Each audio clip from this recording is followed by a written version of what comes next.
Hello, Kurt Jackson here with this week's installment of Your Money Matters.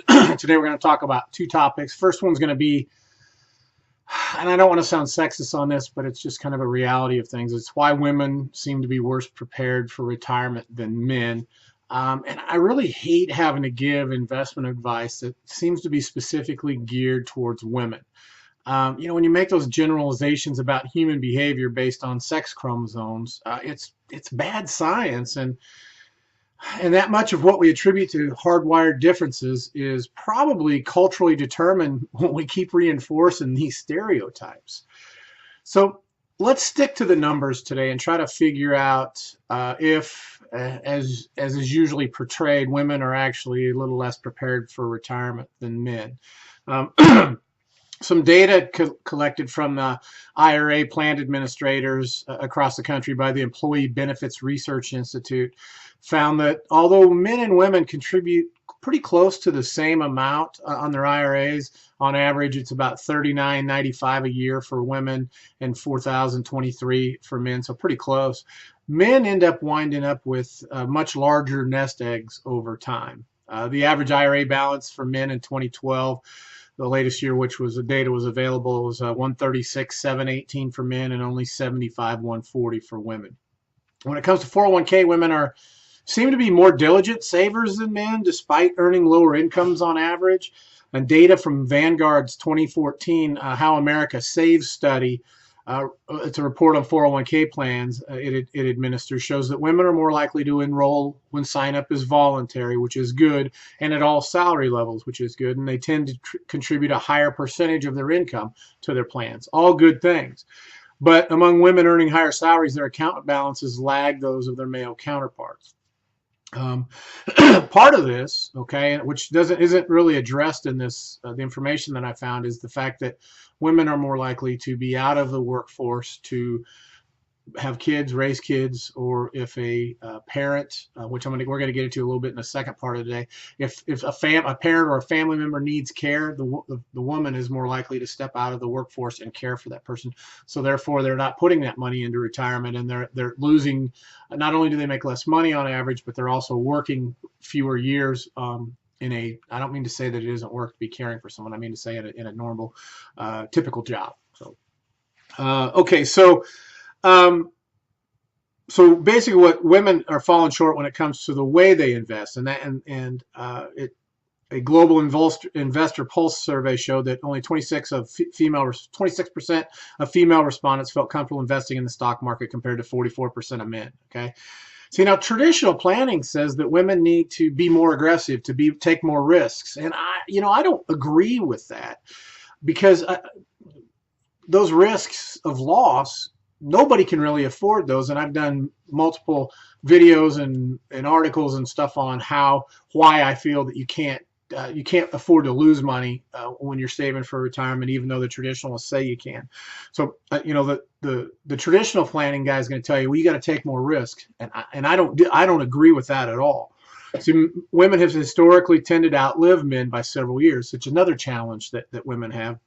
And life expectancies are increasing. They seem to be increasing about 2 years every 10 years. All right. So a man reaching age 65 today can expect basically 50% of them will live past age 85. And for a 65-year-old woman, 50% of them are going to live past age 88. Right?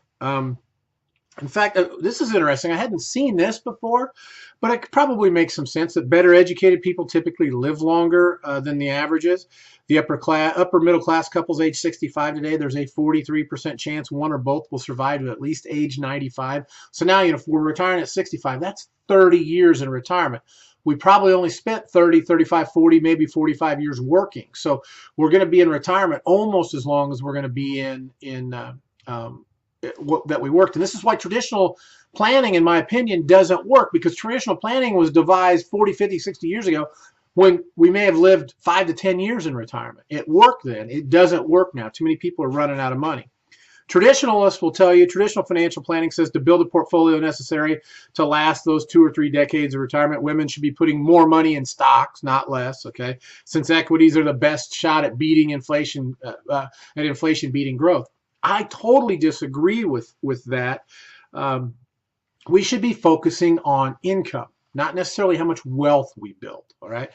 While building wealth in the right places is important, we should be focusing on how much income that's going to create, and not only that, but how much income it's going to create for the rest of our lives, and how much is going we're going to count on increases to help keep up with inflation. Okay, so and this is all something that all of my research and all of my experience shows that traditional planning doesn't do a very good job of. They do not do a very good job of creating that income, a sizable income that's efficient. Okay, that we can spend more of. So, given that the biggest risk factors for women in retirement is outliving their savings, let's take that risk off the table. Let's use guarantees. Let's focus on having our money in the right place, the most efficient place. That's going to have lower fees, have less in taxes. There's no risk of loss. We're able to take more money. We can actually create more spendable income, which is what we're concerned with, not how much money we have, but it's how much spendable income we have. We can create more spendable income with less money if it's in the right places, the more efficient, more tax efficient, less fees, no risk of loss. Okay, we've got vehicles that you can get guaranteed. We can buy an income in the future that we know. My mom just turned right before she turned 70. We basically took her portfolio and she was pulling just $14,000 a year out of, plus her Social Security was enough for her to live on. But we took a chunk of money out of her portfolio to create that $14,000 for the rest of her life, no matter how long she lives. And then we took the rest and we built it into buckets where we added at age 75. She can turn it on any time, but she knows what it's going to be at any age. And the plan was to turn it on at 75, at 80, and 85. She's going to go from 14,000 to adding another 7,500. At 75, adding roughly another 9,500 at age 80, and then at age 85, she would add another almost a little over 13,000. So we've almost tripled her income. We've gone from 14,000 around 45,000 guaranteed. Okay, now do I know if that's going to keep up with inflation? No, I don't, but it gives us a really good chance because we don't know what inflation is going to be. And we would have built more buckets because she's got we have longevity in the family, but she didn't have enough money. So we just built that out to do the best that we can, and we're hoping that works for her with what she has, and that she doesn't have to cut back on her lifestyle. So, all right, so basically what we're talking about here, ladies, is you got to be smarter. Not necessarily more risk, but just be smarter, and let's use this system for us. And when I've talked to traditional guys, when I've researched traditional planning, they're not doing that. And if you're really interested in it, we can sit down and discuss the differences and why what I think I'm doing is much better than what they're doing. So okay, so I talked a little bit about how women step out of the workplace to care for people when they need it. Well, let's talk about long-term care, okay? And it's still the nightmare scenario that all of us have. So even after all the information that's provided about the need for long-term care planning, there's still many misunderstandings about long-term care and its costs. Okay, people still believe that they can access care from Medicare, okay, or they can get it from Medicaid, okay, and Medicaid they can from Medicaid, but it's only after you're basically broke. Okay, a recent study by the Center for Retirement Research at Boston College actually recommended Medicaid spend use Medicaid for long-term care, except for the very rich. But I think there's a couple problems with this. First is Medicaid planning. Even when we're planning for that, it requires a spend down. We have to plan. We got married communities. It can leave the community spouse financially devastated. And second is how much longer are states going to be able to come up with the money to fund Medicaid with the additional Affordable Care Act, the Obamacare costs, okay, and the increase in the number of seniors who will require long-term care. See, many believe that their homes are protected. And for married couples, there's some protection. Each state has home equity limits. But singles have no protection, right? You literally must spend down assets to $1,500 to qualify for Medicaid. So many think, and then so the Medicaid's not necessarily the best avenue. It's kind of a last resort. And even then, it's not that good. And I'll get into that here just shortly. A lot of us think that we can pay these costs from our retirement savings. Well, the median net worth of Americans over 50 is around $117,000. You're not paying for squat with that. I can tell you that right now. Current costs for long-term care are at $200 to $300 a day, and those savings barely provide the amount that 117 grand really barely provide 1 year of costs, and a whole lifetime of savings are wiped out. Right. So the cost of long-term care are increasing at about 5% a year on average. So that means those costs are going to double every 14 years. So long-term care costs will become next to impossible for most Americans in less than a decade. And these are going to, and it'll occur even sooner if we have another downturn in the economy. Finally, currently about 80% of all long-term care at present is done by family members, right? So what impact do you think that has on family members? We saw a little bit of that, what I talked about earlier. Women have less money in retirement. They make less money over their career because they get paid less, but also because they're more likely to be out of the workforce to care for someone. It might be a child, but it could be a parent or sometime a family member. So what impact do we think that has on those families? It's pretty significant, isn't it?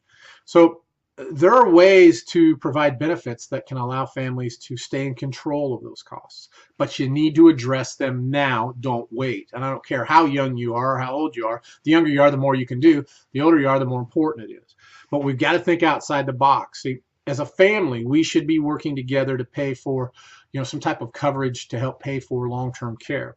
We need to talk to our kids, or if you're a child and you have an older parent, talk to your parents about this, because it might be a good investment for all of you to work together to preserve your parents' assets and prevent them from having to become, prevent the kids from having to become caregivers. And what's happening with the costs here? Okay, here's the bottom line. We can fall back on Medicaid, but what's happening is there's these laws called filial laws, and more states are adopting them, where if there's a deficiency, if your parents have a balance in their Medicaid, the Medicaid paid more than what their final assets were, they're coming after the kids to make them pay for that. And as Medicaid budgets drop, or as Medicaid spending goes up, and the amount of money that's in there continues to get diminished, these filial laws are going to become more and more and more important. So you might have a parent that dies with $100,000 that they owe to Medicaid, and they're going to come after you to pay for that. So it behooves all of us to work together to find a plan that's going to give some additional money, enough additional money to mom and dad if they need it. Right? And we've got some phenomenal tools that do that. We can wipe out I don't want to buy long-term care insurance because if I don't use it, I lose it. We wipe that out, because we're not talking about long-term care insurance. We're talking about funding vehicles that are going to increase income if your mom or dad or you or your spouse need it. So just some interesting things that are out there. I'm not seeing it talked about a lot. I don't think the traditional guys are talking about it. And we can go into the reasons on why I feel that's the way. But mainly what I want to let you do is just alert you to this. So ladies, we need to do some specific planning for you, all right, that's designed for you, using safe money vehicles and guarantees, and let's use the most efficient way possible, because more than likely you're going to live longer, all right? And then we mix in the living longer. You can also mix in Medicaid, and while it's the last resort, but I guess it's not quite the last resort. I think the last resort is if they fall into Medicaid and there's not enough assets from your folks or your estate to pay the bill, they're going to come after you if it's your parents, and they're going to come after your kids if it's you. All right, so keep that in mind. If you want to talk about that, give me a shout. I'll put a link below where you can schedule an online meeting with me. There's no cost or obligation. We'll talk a little bit, and if it looks like it's something interesting, we'll explore how it might work for you. Very low pressure, but I just want people to know about this. If you know about it and decide you don't want to do it, great. At least you knew about it. You made an educated decision. So, hey, thanks for tuning in this week. If you like the information we're talking about, please share the link with your friends, family, anybody you care about. I'm trying to get more and more people to watch these things, trying to talk about the topics that you want to talk about. Thanks for tuning in, and I hope you have a great week.